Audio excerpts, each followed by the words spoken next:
Hello friends, welcome to my channel train the brain. आज हम अपनी जो है क्वेश्चन सीरीज में रिसर्च एप्टीट्यूड यूनिट जो कि सेकंड यूनिट है फर्स्ट पेपर की, वो स्टार्ट करने वाले हैं। So question 1 is which of the following is a characteristics of descriptive research. क्या होती है डिस्क्रिप्टिव रिसर्च? डिस्क्रिप्टिव रिसर्च हमारे पास वो रिसर्च होती है जिसमें हम किसी की पर्टिकुलर कैरेक्टरिस्टिक्स या फिर इंडिविजुअल या फिर कोई पर्टिकुलर सिचुएशन के बारे में जो है हम रिसर्च करते हैं। और इसके लिए हमें 4 ऑप्शंस दिए गए हैं। Option A is it aims to establish cause and effect relationship. हमेशा ध्यान रखना है जहां पर कॉज एंड इफेक्ट रिलेशनशिप आती है हमारी, वहां पर हमारा एक्सपेरिमेंटल रिसर्च होता है। Option b it focuses on understanding the subjective experiences of individual. Option c it describe the characteristics of a specific population और phenomena। कोई भी specific population हो या फिर कोई phenomena हो, उसको describe करने के लिए, उसकी characteristics को describe करने के लिए। and D is it involves manipulating one or more variables। so यहाँ पर option C जो है is the correct answer। descriptive research is a design to describe the characteristics or behavior of a specific population systematically and accurately। Unlike experimental research, it does not involve manipulation of variables or establishing cause and effect relationship। यानी कि experimental के अंदर जो है हम manipulate भी कर सकते हैं, चेंज भी कर सकते हैं वेरिएबल्स को, बट डिस्क्रिप्टिव रिसर्च के अंदर जो है हम मैनिपुलेशन नहीं कर सकते अपने वेरिएबल्स का। Question 2 is in which type of research is a hypothesis not typically required। hypothesis क्या होती है? आप अपना जो है एक ब्लू प्रिंट बनाते हैं अपनी रिसर्च का एक प्रॉपर वे में कि हम किस तरह से लेकर चलेंगे उस रिसर्च को। सो जो हमारी एक्सपेरिमेंटल रिसर्च होती है उसके अंदर जो है हमारा हाइपोथेसिस बनता है, बट जो हमारी एक्सप्लोरेटरी रिसर्च होती है उसके अंदर जो है हमारा हाइपोथेसिस नहीं बनता है। Exploratory research is a conducted to explore a problem. कोई प्रॉब्लम को एक्सप्लोर करने के लिए, यानी कि कोई नई, जिसके बारे में अभी कोई डिस्कशन नहीं हुआ, कोई नई चीज है, उसको एक्सप्लोर करने के लिए की जाती है। Where there is a little और नो इन्फॉर्मेशन अवेलेबल। कोई इन्फॉर्मेशन जहां पर अवेलेबल नहीं होती है। It is often used to identify research questions और हाइपोथेसिस फॉर फ्यूचर रिसर्च। इससे जो है हम फ्यूचर रिसर्चेस के लिए हाइपोथेसिस निकालते हैं rather than testing existing hypothesis. यानी कि एक्सपेरिमेंट के अंदर जो हाइपोथेसिस है हमारे पास, उसको हम चेक करते हैं कि ये हाइपोथेसिस यहाँ पर लगेगा या नहीं लगेगा। बट एक्सप्लोरेटरी के अंदर हमारे पास नए हाइपोथेसिस निकल कर आते हैं जिनको हम फ्यूचर में यूज कर सकते हैं। Question 3 is which of the following best describe applied research। applied research आपको नाम से भी समझ आएगा, यहाँ पर अप्लाई करने की बात हो रही है, एप्लीकेशन की बात हो रही है। फंडामेंटल रिसर्चेस के अंदर हम क्या करते हैं, नए नए जो है फैक्ट्स हम वहाँ पर डेवलप करते हैं और उन फैक्ट्स को जब हम अपनी रियल लाइफ प्रॉब्लम्स को सॉल्व करने के लिए अप्लाई करते हैं तो वहां पर हम जो है अप्लाइड रिसर्च करते हैं। सो option A is research that seeks to solve practical problems। B research conducted to add to the existing body of knowledge। C research that focuses on theoretical frameworks। D research that involves the manipulation of variables in a controlled environment। so option A is the correct answer। research that seeks to solve practical problems, यानी कि जो हमने fundamental research में जो है बनाए हैं facts, उनको अप्लाई करके प्रैक्टिकल लाइफ की जो प्रॉब्लम्स है उनको हम सॉल्व करेंगे अप्लाइड रिसर्च के अंदर और देखेंगे कि वो वहां पर काम कर रहे हैं या नहीं कर रहे हैं। Applied research is design to address specific practical issues and find solutions to real life problems. It is often contrasted with basic research which aims to expand general knowledge and understanding without immediate practical application। Question 4 is which type of research method involves the detailed examination of a single subject। आप कोई single subject लेते हैं, कोई एक cast ले लेते हैं, कोई जो है जैसे SC ST के ऊपर कोई हो गया, आपका किसी स्कूल के ऊपर हो गया, किसी इंस्टीट्यूशन के ऊपर हो गया, किसी पर्टिकुलर ह्यूमन के ऊपर हो गया। एक सिंगल सब्जेक्ट के ऊपर जब आप स्टडी करते हैं तो उसको क्या कहते हैं? उसको कहते हैं case study research. So option B is the correct answer. Case study research involves an in-depth detailed examination of a single subject event or a small group. It is often used to explore complex issues in real life context, providing comprehensive insight that can inform broader understanding or future research. Question 5th is, what objective is primarily associated with exploratory research? Exploratory research हम कौन सी होती है हमारी, जिसमें हमारे पास ज्यादा information available नहीं होती है.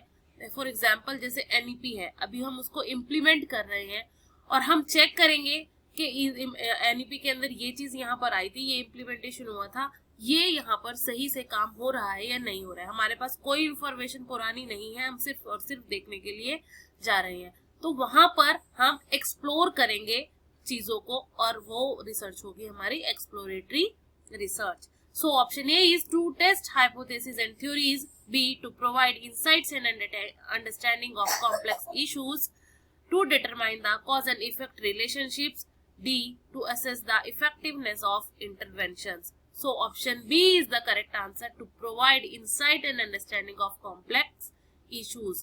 Exploratory research aims to explore a problem or phenomena to gain deeper insight and understanding. It is often conducted when little information is available, serving as a basis for further research. Question 6 is, what is the significance of generalizability in research? Generalize करना क्या significance होता है उसका? Generalise मतलब आप उसे broad area पर जो है अप्लाई कर सकते हो. Option A, it ensures that research findings can be applied to a wider population, B it focuses on novelty of the research, C it involves the ethical consideration of research, D it emphasizes the detailed description of specific case. So यहाँ पर option A is the correct answer, क्योंकि जब हम generalise करते हैं किसी को अपनी कोई फाइंडिंग को एक लार्ज पॉपुलेशन के ऊपर, वहां पर हम ये अप्लाई करते हैं. Next question is, which feature of research emphasizes the need for researchers to remain impartial and avoid personal bias. यानी कि जब हम रिसर्च कर रहे हो, हमारा पर्सनल जो है, हम किसी चीज में इम्पार्शियल ना करें वहां पर, और हमारा जो पर्सनल बायस है वहां पर इफेक्ट ना करे, तो उस चीज को हम क्या कहेंगे? First one is generalizability, B objectivity, C originality, D innovativeness. So यहाँ पर क्या होगा? Objectivity. B is the correct answer. Objectivity emphasizes the need for researchers to remain impartial and avoid personal biases. Objective research ensures that findings are based on factual evidence. यानी कि जो हमारे पास factual evidence है उसके base पर हमारी जो findings होती है वो होनी चाहिए, are not influenced by researcher, और उसकी कोई पर्सनल बिलीफ, ओपिनियन या मूड स्विंग कोई भी वहां पर इफेक्ट नहीं करना चाहिए. Question 8 is, in the context of research what does the validity refer. यानी कि कोई चीज कितना वैलिड है, आप कोई पर्टिकुलर टेस्ट कर रहे हैं, वहां पर वो आपने कोई टूल बनाई है और उसको चेक करेंगे ये इस सिचुएशन में कितनी वैलिड है. Option A is the repeatability of the research findings, the accuracy and truthfulness of the research findings, the creativity involve in the research design, D the subjective interpretation of the data. So यहाँ पर जो हम accuracy check करते हैं, truthfulness check करते हैं कि कितना वैलिड है ये जो हमने टेस्ट बनाया है इस बच्चे की परफॉर्मेंस को चेक करने के लिए. Validity refers to the accuracy and truthfulness of research findings. It indicates the extent to which the research measures what it claims to measure and accurately reflects the concept being studied. 9 is, which feature of research ensures that it can be replicated and verified by others. कौन सा जो है feature हमें बताता है कि जो हमारा रिसर्च है वो रेप्लिकेबल है और वेरीफाइड है दूसरों के लिए. Option A creativity, B objectivity, C reliability and D originality. So option C is the correct answer. Reliability ensure करता है कि हमारी जो रिसर्च है वो कितनी वेरीफाइड है जो है दूसरी रिसर्च से. Reliable research produces consistent results under similar condition, क्योंकि वो रिलायबिलिटी का मतलब होता है कि आप बार बार जो है टेस्ट ले अगर किसी का, तो आपके पास सेम रिजल्ट आए, यानी कि आपकी रिलायबिलिटी बनी रहे कि हाँ ये चीज जो है वो ठीक है। Question 10 is which of the following is a fundamental characteristics of a scientific research. Scientific research का मतलब होता है एक प्रॉपर सिस्टमैटिक वे में आपकी रिसर्च का होना। So option C is the correct option. A fundamental characteristics of a scientific research is its systematic approach. This involves following a structured or a methodological process to ensure the research is organized, consistent and replicable. Question 11 is what is the primary purpose of the data analysis step in the research जो process, हमारा research जो process होता है उसमें बहुत सारे steps होते हैं। सबसे पहले क्या होता है कि हम एक जो है टॉपिक लेते हैं कि हमें जो है किस टॉपिक पे रिसर्च करना है। देन उस टॉपिक को फाइनलाइज करने के बाद हम उससे रिलेटेड जो है लिटरेचर को सर्च करते हैं कि इससे रिलेटेड कितनी रिसर्चेज हुई हैं, कि यहाँ कहाँ पर हुई हैं और उनके क्या क्या फाइंडिंग्स निकले हैं, ताकि हम एक रिलेट कर सके, एक गैप जो है अपनी और पुरानी रिसर्चेज के बीच में, कि मेरी और इनकी रिसर्चेज जो है यहाँ पर ये रिसर्च गैप है इन सबके बीच में। उसके बाद हम जो करते हैं हाइपोथेसिस बनाते हैं, देन उस हाइपोथेसिस को टेस्ट करते हैं और उसके बाद अपना जो है टूल बनाकर डाटा कलेक्ट करते हैं। डाटा कलेक्शन के बाद जो है हमारा फाइनल स्टेप होता है उसे एनालाइज करना, और एनालिसिस के बाद जो है उसको फाइनल जो है रिजल्ट हमारे पास आता है उसको कंक्लूड करना। So correct answer is to interpret and draw conclusion from collected data. जो डाटा हमने कलेक्ट किया है उससे हम जो है इंटरप्रेट करके उसको अपना कंक्लूजन ड्रॉ करें। Question 12 is during which stage of research process is a literature review conducted. Literature review कहाँ पर हम करते हैं, हम यहाँ लिटरेचर रिव्यू जो है सेकेंड स्टेप में करते हैं। सबसे पहले फॉर्मलाइज करते हैं अपना जो है टाइटल ऑफ द रिसर्च, जो हमारा टाइटल है जिस टॉपिक पर हम रिसर्च करना चाह रहे हैं, और उसके बाद जो है सेकेंड स्टेप यही है कि हम लिटरेचर को स्टडी करते हैं, जो भी रिलेटेड लिटरेचर अवेलेबल है हमारी रिसर्च से रिलेटेड। सो सेकेंड स्टेप है ये हमारा after formulating the research problem. So option B is the correct answer. A literature review is conducted before defining the research methodology. हम मेथोडोलॉजी बाद में करते हैं कि हम जो है कौन सा मेथड यूज करने वाले हैं डाटा कलेक्शन, अपने सैम्पलिंग के लिए डाटा कलेक्शन के लिए क्या टूल यूज करेंगे, हमारा सैंपल क्या होगा, ये सब चीजें हम बाद में करते हैं। सबसे पहले हम जो है लिटरेचर रिव्यू करते हैं। It helps to identify gaps in existing research, refine the research problem and inform the selection of appropriate methods and procedure. Question 13 is in which step of the research process is a detailed plan for data collection and analysis developed? कौन से step में research की जो हमारा detail plan होता है data collection और analysis का, ये होता है हमारा रिसर्च डिजाइन के अंदर। जो हमारा डिजाइन है, मेथोडोलॉजी जहां पर हम अपना करते हैं वहां पर ये सब चीजें आती हैं। The research design step involves developing a detailed plan for data collection and analysis. This includes selecting research method, defining the sample, outlining procedure for gathering and analysing data. Question 14 is what is typically the final step in the research process. Final step क्या है हमारा, final step होता है हमारा conclude करना हमारी findings को। So option D is the correct answer. The final step in the research process is reporting and presenting the findings.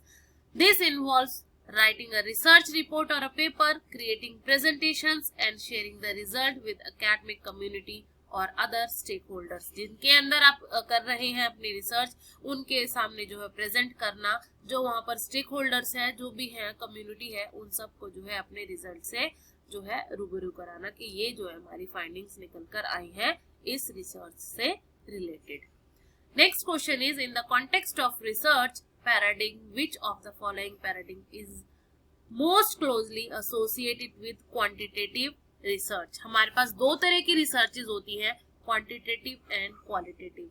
Quantitative के अंदर जो हमारा डाटा होता है, जो हमारा होता है वो नंबर्स में होता है, क्वांट यानी कि नंबर्स में। क्वालिटेटिव के अंदर जो है हमारे पास नंबर्स में अवेलेबल नहीं होती है चीजें।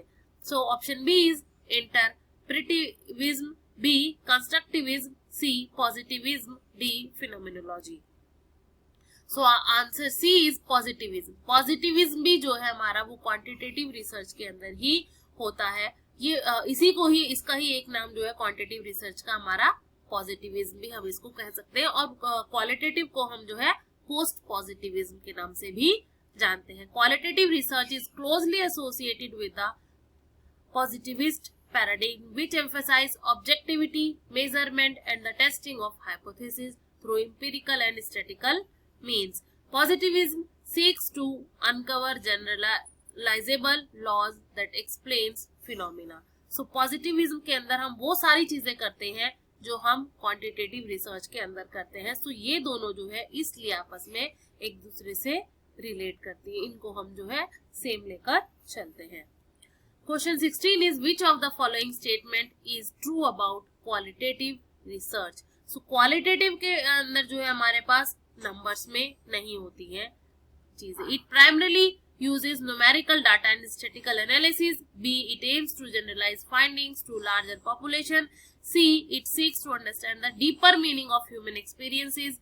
D. It uses structured tools like survey and questionnaire. So questionnaire भी हम जो है क्वांटिटेटिव के अंदर यूज करेंगे, जहां पर हमारा जो सैंपल होगा वो हमारे पास क्वांटिटी में यानी कि नंबर्स में अवेलेबल होगा, बट क्वालिटेटिव के अंदर हम ये सब चीजें नहीं यूज करेंगे. So option C is the correct answer. Qualitative research seeks to explore and understand the deeper meaning of human experiences, often through detailed narrative data collected by methods like interviews, focus groups, participant and observation. यहाँ पे हम observe करके data collect कर सकते हैं, interview करके कर सकते हैं, बट क्वांटिटेटिव के अंदर जो है हम लोगों को क्वेश्चनर देकर या फिर गूगल फॉर्म के थ्रू भी हम जो है अपना डाटा कलेक्ट कर सकते हैं. वहां पर हमारे पास जो डाटा आता है वो नंबर्स की फॉर्म में होता है, और यहाँ पर नंबर्स की फॉर्म में नहीं होता, डिटेल की फॉर्म में होता है. यहाँ पर डिटेल चीजें होती है हमारे पास. What is the primary objective of quantitative research? क्या ऑब्जेक्टिव है क्वांटिटेटिव रिसर्च का? A. To explore and understand complex phenomena. B. To develop theories based on participant narratives. C. To test hypotheses and measure variables to gather detailed contextual information. So यहाँ पर quantitative के अंदर हमारे पास जो है hypothesis होता है. हम यहाँ पर एक या दो या तीन हाइपोथेसिस लगाकर चेक करते हैं कि ये हमारी रिसर्च पर जो है काम कर रहा है या नहीं कर रहा है. The primary objective of quantitative research is to hypothesis and measure variable in order to generalize findings across population. आप अपनी जो आपकी फाइंडिंग्स है उनको जनरलाइज करें. It relies on numerical data. यहाँ पर जो हमारे पास डाटा होता है वो न्यूमेरिकल और स्टैटिकल फॉर्म में होता है. Analyze to achieve these goals. Question 18 is which of the following is a common data collection method in quantitative research? Quantitative में हमारे पास जो है डाटा हम कैसे कलेक्ट करते हैं? हम नंबर्स की फॉर्म में करते हैं, यानी कि हम सर्वे करते हैं या फिर जो है गूगल फॉर्म दे दिया किसी को, कोई भी है. हम इन डेप्थ इंटरव्यूज नहीं करते, ऑब्जर्वेशन नहीं करते, फोकस ग्रुप डिस्कशन नहीं करते. यहाँ पर हम सर्वे करते हैं क्लोज्ड एंडेड क्वेश्चंस के साथ. क्लोज्ड एंडेड और ओपन एंडेड होते हैं. क्लोज्ड एंडेड जहां पर आप जो है जो आप जिनसे आप डाटा कलेक्ट कर रहे हैं उनको आप बांध देते हैं कि आपको सिर्फ और सिर्फ इसी दायरे के अंदर क्वेश्चन का आंसर करना है, यानी कि ऑब्जेक्टिव क्वेश्चन. आप उनको टिक मार्क वाले क्वेश्चन दे देते हैं. बट ओपन एंडेड होता है कि उसको जो है आप बोले कि आप इस क्वेश्चन को जस्टिफाई करें अपने वर्ड्स में, यानी कि वो ओपन है कि आप वो अपने वर्ड्स में वहां पर आपको आंसर दे सकता है. So C is the answer of this question. Survey with closed-ended questions. Quantitative research typically involves collecting numerical data that can be statically analyzed. Surveys with closed-ended questions are a common method as they allow for the collection of quantifiable data from large number of respondents. Question 19 is what is the primary objective of the data collection step in the research process? क्या है primary objective हमारा data collect करने का? Data अगर हम quantitative research के अंदर data collect नहीं करेंगे तो हमारे पास इंफॉर्मेशन कैसे आएगी कि हम क्या जो है जानना चाह रहे हैं, हम उसको एनालाइज कैसे करेंगे. सो यहाँ पर हम इंफॉर्मेशन कलेक्ट करते हैं रिसर्च क्वेश्चंस के through. So option B is the correct answer. The primary objective of data collection is to gather information that can help answer the research question. जो हमारे रिसर्च क्वेश्चन है उनके answer हमें मिलते हैं उस डाटा को एनालाइज करने के बाद। और test the hypothesis, this step involves using various tools and techniques to collect data. Question 20 is which of the following is an example of null hypothesis? It is very important question, जो है exam के point of view से बहुत ज्यादा important है। नल means होता है zero, यानी कि नल हाइपोथेसिस, अगर आप कोई हाइपोथेसिस लगा रहे हैं वो नल हाइपोथेसिस कब होगी? नल का मतलब जीरो, जो आपके वेरिएबल्स हैं उनके बीच में यानी कि कोई भी कनेक्शन नहीं है। So there is a significant difference in test scores between males and females. There is no significant difference in test scores between males and females. C. Increased exercise leads to weight loss. Higher education level result in higher income. यहाँ पर हम significant difference देखते हैं कि यहाँ पर जो हमारे variables हैं उनके बीच में कोई significant difference है या नहीं है। स्टार्टिंग में जब हम अपनी रिसर्च को स्टार्ट करते हैं तो हमेशा लेकर चलते हैं कि हमारा जो है वो नल हाइपोथेसिस जो है वो वेरी करता है। क्यों? क्योंकि अगर हम स्टार्टिंग में ही करेंगे कि नल हाइपोथेसिस यहाँ पर नहीं है, इसका मतलब आपके जो दो वेरिएबल्स हैं उनके बीच में कुछ ना कुछ सिग्निफिकेंट डिफरेंस आ गया है, और तो फिर आपका रिसर्च जो है वो प्रॉब्लम में फंस सकता है। स्टार्टिंग में आप लेकर चलेंगे नहीं और फिर उसको फाइनल में जाकर करेंगे कि ये हमारा जो है रिसर्च यहाँ पर ये फाइंडिंग हमारी निकल कर आई है, ये सिग्निफिकेंट डिफरेंस हमारे वेरिएबल्स के बीच में निकल कर आया है। So option B is the correct answer. यहाँ पर हम लेकर चलते हैं नल हाइपोथेसिस के बीच में कि हमारे जो वेरिएबल्स हैं उनके बीच में कोई भी सिग्निफिकेंट डिफरेंस नहीं है। There is no significant difference in test scores between males and females is an example of null hypothesis. It states that there is no effect or difference which can be tested and possibly rejected based on the research data.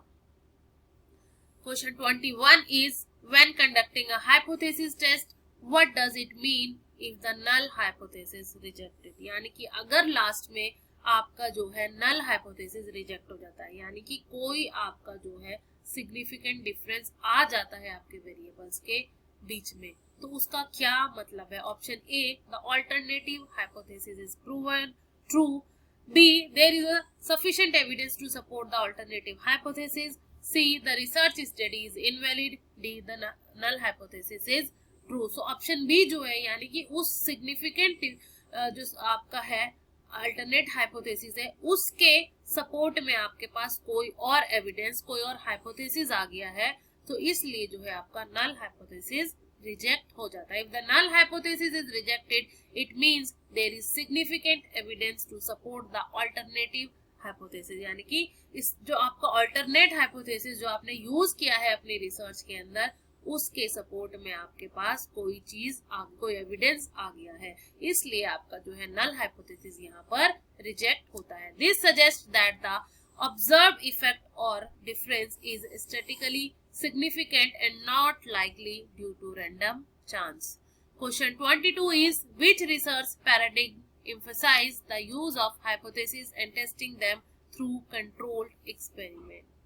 यहाँ पर पूछा है कि कौन सा research paradigm emphasize करता है the use of hypothesis and testing जब हम कंट्रोल्ड एक्सपेरिमेंट करते हैं। Option A is constructivism, B post positivism, C interpretivism, D positivism. So यहाँ पर जो है हमारा आंसर है वो है पॉजिटिविज्म, क्योंकि पॉजिटिविज्म है हमारा कहाँ पर, जहां हमारा क्वांटिटेटिव हो रहा है। क्वांटिटेटिव हो रहा है यानी कि एक्सपेरिमेंटल हो रहा है, और वहां पर हम चीजों को अपने अकॉर्डिंग कंट्रोल कर सकते हैं। सो यहाँ पर हमारा जो है positivism emphasizes the use of hypothesis that can be tested through controlled experiments. It values empirical, observable and measurable evidence and often employs quantitative methods to establish general laws. Question 23 is what is the fundamental difference between positivism and post positivism? Positivism जो है हमारा quantitative को भी पूरी तरह से करता है, एक्सप्रेस करता है, और पोस्ट पॉजिटिविज्म हमारा क्वालिटेटिव रिसर्च को करता है। So option A is positivism accept the role of subjectivity in research while post positivism does not. B post positivism acknowledge that research can never be entirely objective while positivism strives for complete objective। C Positivism use qualitative methods exclusively, while post-positivism uses quantitative methods. D. Post-positivism denies the existence of objectivity, reality, while positivism affirms. So option B जो है हमारा वो correct answer है. वहां पर वो कहते हैं post-positivism acknowledges all observation is fallible, that researcher perspective can influence their findings. It recognizes the limitation of complete objectivity, unlike positivism, which strives for complete objectivity and often disregards the influence of research perspective. So आपको जो है सिर्फ ये ध्यान में रखना है, question अगर आपका आता है पॉजिटिविज्म और पोस्ट पॉजिटिविज्म में, तो पॉजिटिविज्म को आपको रिलेट करना है क्वांटिटेटिव रिसर्च के साथ और पोस्ट पॉजिटिविज्म को आपको रिलेट करना है क्वालिटेटिव रिसर्च के साथ. तो आपका क्वेश्चन जो है वो कभी भी गलत नहीं होगा. नेक्स्ट क्वेश्चन है हमारा, what does face validity assess in the context of research instruments. Research instrument हमारे पास क्या होते हैं, जो हमारी टूल्स होती है जो हम डाटा कलेक्शन के लिए यूज करते हैं, या कोई हम जो रिसर्च कर रहे हैं उसके लिए हम कोई टेस्ट कर रहे हैं, कोई एग्जाम कर रहे हैं, वो सारी चीजें हमारी यहाँ पर इंस्ट्रूमेंट कहलाती हैं. सो फेस यानी कि चेहरा देखकर, जिसको हम सिर्फ और सिर्फ देखकर पता लगा सकते हैं कि ये वैलिड है या नहीं है, वहां पर हम कहेंगे face validity. Option A is the degree to which a test measure what is claimed to measure. B. The extent to which a test appears to measure what it is supposed to measure. C. The consistency of test result over time. D. The ability of a test to predict future outcomes. So option B is the correct answer. Face validity assess whether a test appear on the surface, यानी कि ऊपर से ही आपको पता चल जाता है, to measure what it claims to measure. उसको देखकर आप जो है बता सकते हैं. It is subjective judgment made based on the test content and format rather than empirical analysis. उसको बहुत डीपली एनालाइज नहीं करते, जस्ट आप उसको ऊपर से नजर मारकर बता सकते हैं कि ये वैलिड है. इस चीज को चेक करने के लिए या नहीं है, वो उसकी फेस वैलिडिटी होगी. Next, which of the following statement best describe the relationship between face validity and content validity. Content validity आपकी जो होती है वो डीपली होती है. जब आप किसी कंटेंट को डीपली एनालाइज करके उसकी वैलिडिटी चेक करते हैं तो वो आपकी कंटेंट वैलिडिटी होती है. एंड जब आप ऊपरी तौर पर किसी चीज को चेक करते हैं तो वो आपकी फेस वैलिडिटी होती है. तो इन दोनों में क्या रिलेशनशिप है हमारा, जो है face validity is about superficial assessment while content validity involves a detailed and systematic evaluation. So यही option D is the correct answer कि हम फेस से तो सिर्फ और सिर्फ उसको ऊपरी तौर पर देखकर बता सकते हैं कि वैलिड है या नहीं है. कंटेंट को हम जो है डिटेल्ड और सिस्टमैटिक वे में इवेलुएट करते हैं. Next question, which of the following is a type of criteria validity that assess the extent to which test scores correlate with future performance. Criteria validity हमारी क्या होती है, एक प्रॉपर क्राइटेरिया जो है फिक्स करना, एक बेंचमार्क आपको सेट करना कि हमें जो है ये चीज चेक करनी है फ्यूचर में इस टूल के साथ, वो होती है उसकी criteria validity. So option B is the correct answer, predictive validity. Predictive validity is a type of criteria validity that assess the extent to which test score correlate with future performance. It evaluates how well a test predict future outcome. जो हम future को करने के लिए, यानी कि हम predict कर रहे हैं फ्यूचर को, के फ्यूचर में ये चीज होगी या नहीं होगी. जैसे कि अभी हम जो है आने वाले टाइम के लिए नई नई रिसर्चेस करते रहते हैं कि फ्यूचर में ये होगा, प्रिडिक्ट कर रहे होते हैं, वो होती है हमारी predict validity. 27. Which type of criteria validity is concerned with the relationship between test scores and performance on a criteria measure taken at the same time. यहाँ पर हमारे पास ऑप्शन है predictive, B concurrent, C construct and D face validity. face validity हम पढ़ चुके हैं कि देखकर, एंड प्रिडिक्टिव यानी कि प्रिडिक्ट करना, कॉन्क्रुएंट जो है हमारा साथ साथ चलना. यहाँ पर जो हम कंपेयर कर रहे हैं, रिलेशनशिप चेक कर रहे हैं, तो यहाँ पर हमारी होगी concurrent validity. Concurrent validity is a concern with the relationship test scores and performance on a criteria measure taken at the same time. It evaluates how well a test correlate with currently available benchmark. Question 28 is which of the following is an example of secondary data. हमारे पास दो तरह के data होते हैं, primary data और secondary data. Primary data जो हम direct जाकर जो है डाटा कलेक्ट करते हैं, जो हम इंटरव्यू कर रहे हैं, अपना क्वेश्चनर के थ्रू डाटा कलेक्ट कर रहे हैं, वो चीज होगी हमारी प्राइमरी डाटा. सेकेंडरी डाटा जो किसी और का डाटा है बट उस डाटा को जो है हम अपनी रिसर्च के अंदर यूज कर रहे हैं. सो यहाँ पर हमारे पास ऑप्शन है A survey responses collected by the research, B laboratory experiment results, C census data publish by government agency. यानी कि गवर्नमेंट ने पब्लिश किया है, उसको हम यूज कर रहे हैं अपनी रिसर्च के अंदर. So option C is the correct answer. Census data published by the government agency is an example of secondary data as it has been collected by the government for administrative purposes, not specially for the research project.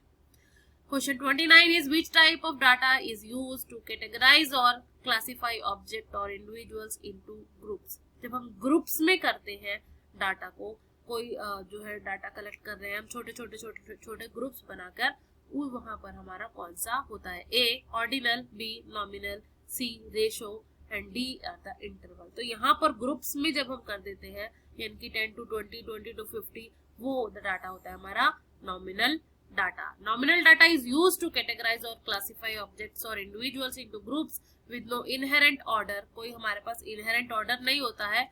For example include gender, ethnicity, marital status. ये सब चीजें जब हम एक जैसे कि हमने research में जो है ग्रुप्स बना दिए कि हम मैरिड गर्ल्स को अलग कर देते हैं, मैरिड बॉयज को अलग कर देते हैं, अनमैरिड को अलग कर देते हैं, अनमैरिड बॉयज को अलग कर देते हैं, तो अलग अलग ग्रुप्स बना दिए, वो होता है हमारा नॉमिनल डाटा.